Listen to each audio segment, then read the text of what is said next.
کو اگر ایک دینداری والا گھر بنانا چاہتے ہیں تو جیسے موبائل میں جب وائرس زیادہ ہو جائے تو ہم دکاندار کے پاس جاتے ہیں، لو بھائی دیکھو میرے موبائل میں کیا ہو گیا ہے، تو دکاندار کہتا ہے کہ بھائی صاحب آپ کے موبائل میں وائرس آ گیا ہے، کیا کرنا پڑے گا؟ اس میں اینٹی وائرس ڈالنا پڑے گا، اس کی موبائل کی میموری کو کلین کرنا پڑے گا، میموری سے بہت ساری چیزوں کو ڈیلیٹ کرنا پڑے گا۔ اگر گھر کو دینداری والا گھر بنانا چاہتے ہو تو 5 چیزوں کو ڈیلیٹ کر دو اپنے گھر سے، 5 چیزوں کو ڈیلیٹ کر دو، نکال دو اپنے گھر سے۔ نمبر 1، اپنے گھر سے تصویروں کو نکال دو۔ لا تدخل الملائکۃ بیتا فیہ کلب ولا صورۃ، اللہ کی رحمت کے فرشتے اس گھر میں نہیں آتے جس گھر میں کتا ہو یا جس گھر میں تصویر ہو۔ مولوی صاحب کیمرہ تو سب کے ہاتھ میں اس وقت ہے، اب تو ہم لوگ تقریر کرنے جاتے ہیں تو لوگ کہتے ہیں مولوی صاحب ایک سیلفی لے لوں، سیلفی وتھ سیلف۔ تو کیمرے کی تصویریں تو آج میری بھی موجود ہیں سوشل میڈیا پر، اور آپ کہہ رہے ہیں کہ اللہ کی رحمت کے فرشتے نہیں آتے جس گھر میں تصویر ہو۔ تو کیمرے کی جو تصویر ہے اس کے بارے میں علماء کا اختلاف ہے، اور علماء کی ایک جماعت کا کہنا ہے کہ کیمرے کی تصویر حرام نہیں ہے، کیونکہ کیمرے کی جو تصویر ہوتی ہے وہ کوئی پینٹنگ نہیں ہے کہ جس میں ناک کان آنکھ بنایا جائے، کیمرہ تو بس ایک عکس لے لیتا ہے سامنے والے کا، ایک پرتیبمب ہے، ایک چھایا ہے۔ اور حدیث میں جس تصویر کو حرام کہا گیا ہے وہ تصویر وہ ہے جس میں ہم ناک کا ناک پورا بناتے ہیں۔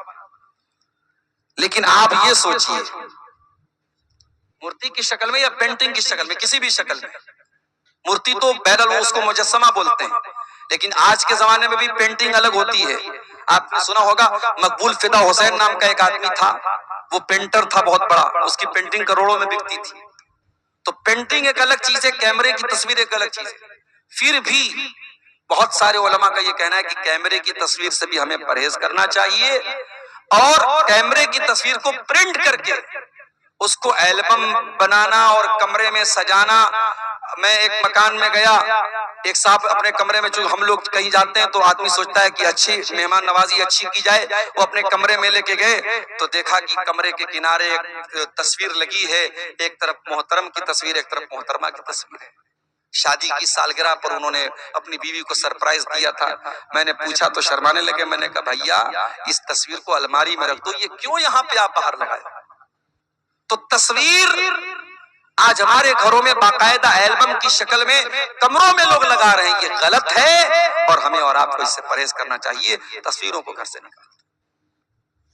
ہاں موبائل کی تصویریں جہاں تک بات ہے، ضرورت پڑنے پر آپ بچوں کی یادگار کے لیے کچھ فوٹو اگر آپ نے لی ہے، موبائل کے کیمرے میں ہے، موبائل کی گیلری میں ہے، اس کی گنجائش بن سکتی ہے، مگر اس میں بھی ہمیں اس بات کا لحاظ رکھنا چاہیے۔ لوگ اپنی بیوی کی ایک سے ایک فوٹو لیتے ہیں اور اس کے بعد دوستوں کے ہاتھ میں موبائل تھما دیتے ہیں، تو یہ تو بے پردگی کی بات ہے۔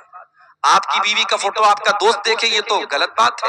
اس لیے ہمیں اور آپ کو اگر کیمرے میں ہمارے موبائل میں پرسنل تصویریں، ہماری بیوی کی تصویریں ہیں، جوان بیٹے کی تصویریں ہیں، گھر کی عورتوں کی تصویریں ہیں، تو ان کو ہمیں بہت احتیاط کے ساتھ یوز کرنا چاہیے کہ کہیں بے پردگی نہ ہو۔ دوسری چیز جس کو گھر سے نکالنا ہے، گھر کے اندر کوئی تعویذ نہیں ہونا چاہیے۔ بعض گھروں میں آپ داخل ہوئیے، مکان میں داخل ہونے کے ساتھ ساتھ ہی ایک پرچی لٹکی رہتی ہے، اس پہ لکھا رہتا دکان اور مکان کی خیر و برکت کے لیے، اور نیچے الٹی سیدھی گنتیاں لکھی رہتی ہیں 420 9211۔ دیکھا کہ نہیں آپ نے کہیں دکانوں پہ لگا رہتا ہے، مکان پہ لکھا رہتا ہے۔ مجھے یہ بات سمجھ میں نہیں آتی کہ یہ گنتی لکھنے سے شیطان کیسے بھاگے؟ بھئی آپ دنیا میں کسی کا نام لینے کے بجائے گنتی لے کے بلائیں، اے بھئی 72 ادھر آؤ، اے بھئی 78 ادھر آؤ، ناراض ہو جائے گا، بھئی میرا نام 72 تھوڑی ہے۔ آپ بسم اللہ الرحمن الرحیم کے بجائے 786 لکھ رہے ہیں، آپ محمد صلی اللہ علیہ وسلم کے بجائے 92 لکھ رہے ہیں، آپ نے گنتی بنا کے رکھی ہے۔ یہ اسلام کا تصور نہیں ہے میرے پیارے ساتھیوں۔ اور یہ بھی سن لیجیے کہ گھر میں قرآن کی آیتوں کو لٹکانے سے بھی برکت نہیں آئے گی۔ ڈاکٹر آپ کو دوا دیتا ہے پینے کے لیے، گھر میں آپ آنے کے بعد سیرپ کو گلے میں نہیں لٹکاتے، ٹیبلٹ کو گلے میں نہیں لٹکاتے، ٹیبلٹ کو پیتے ہیں، سیرپ کو پیتے ہیں۔